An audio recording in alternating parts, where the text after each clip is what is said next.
Hi everyone, it's Leslie Callahan, and I have chosen to talk about social stories this week.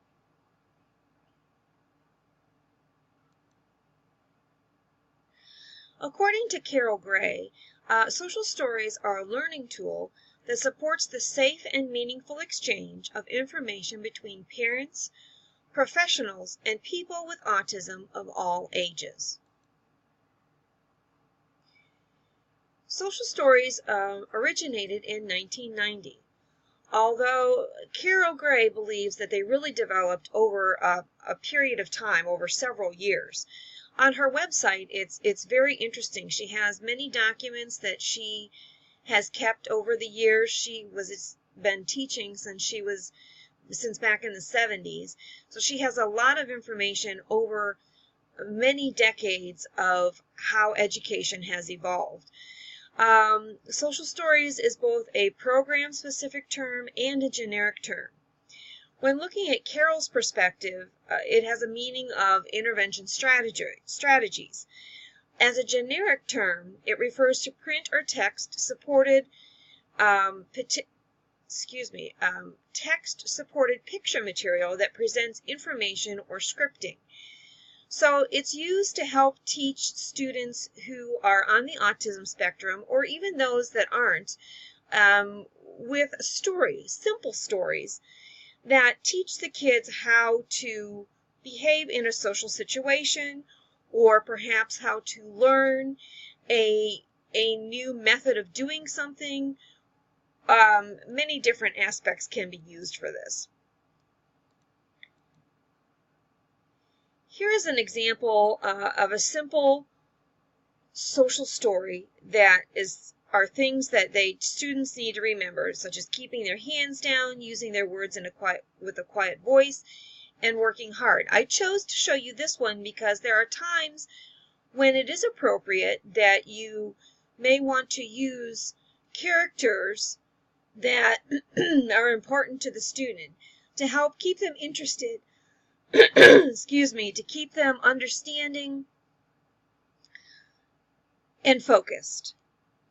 The next example that I have is something that's done using what I believe partially is using board maker images, and it talks about keeping hands and feet to themselves. It shares their feelings, what to do, and it's taking everything in a positive note. It doesn't tell the students what not to do, it just tells them what they need to do, and it recognizes their feelings. So creating a social story, there are 4 basic sentence types. There are the descriptive, which is truthful opinion and assumption-free statements of fact. The perspective, which refer or describe an individual's internal state, their thoughts, feelings, beliefs, or physical condition.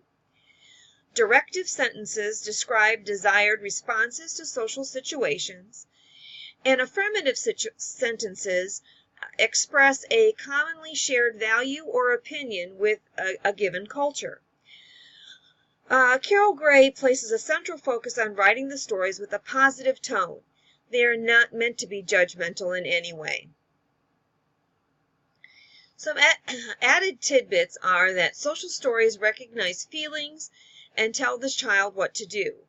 As I stated before, they do not tell the child what they shouldn't do. Social stories need to be taught and read on a regular basis. If the student is able to read it on their own, they really and truly need to be reading these stories to themselves. However, if that's not possible, it is important for the teacher, the classroom aide, the paraprofessional, parents, and anyone that is able to read the story to the child could be used. Even, I think, peers can be used in this situation as well. Another thing that I found on one of the sites that I was looking at told about how the stories need to be put where you need them.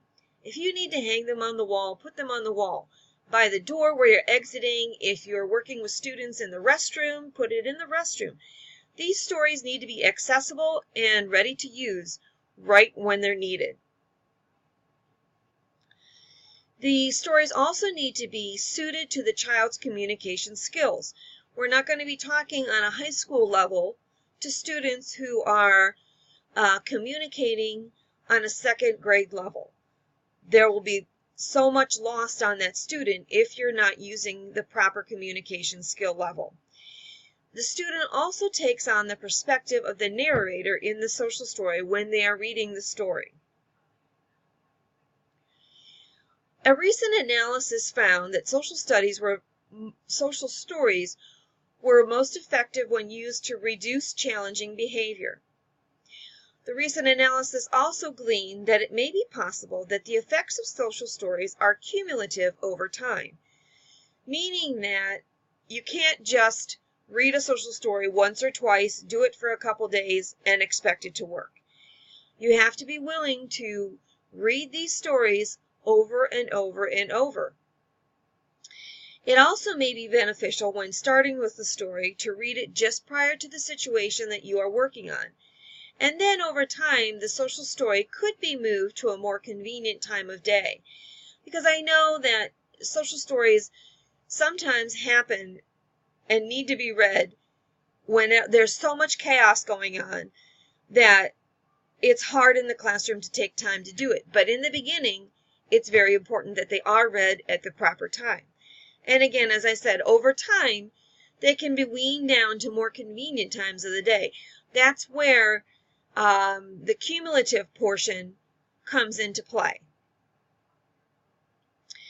This next slide, there are 3 different video clips that you can watch that are some great examples. The first one, it talks about nice words that can be used. Another one is an example of when the student might need help with something. And the third one is about when playing games and how students sometimes, there's always a winner and there's always a loser in the game. And losing can be difficult for some students. And this will give them a perspective of how to lose a game in a nice manner. My last slide are the references and different websites that I looked at while I was conducting my research. I did use one of the articles from our coursework. Of course, I used the Carol Gray website. There were some from the Autism Helper, PBIS World, and then Indiana University had some information that I found helpful as well. I hope this is just a brief overview for you that I hope you can find useful. It is something that I have not personally used with students, but I think that in the future I am going to definitely use some of these. These stories can be read online. They can be read in paper versions. Another tidbit that I noticed also was something that you can do is to send the social stories home. Let the parents see them. Have them work on the social stories when they're appropriate at home. You also may find that there are students who need additional social stories for at home. If you have the appropriate communications with the parents and have that open dialogue with the parents and the classroom teachers, these social stories can be so helpful. And if they even know how to search for them, how to look for different examples for them online, parents would be so thrilled to have that information. I thank you for your time, and I hope you enjoyed my presentation.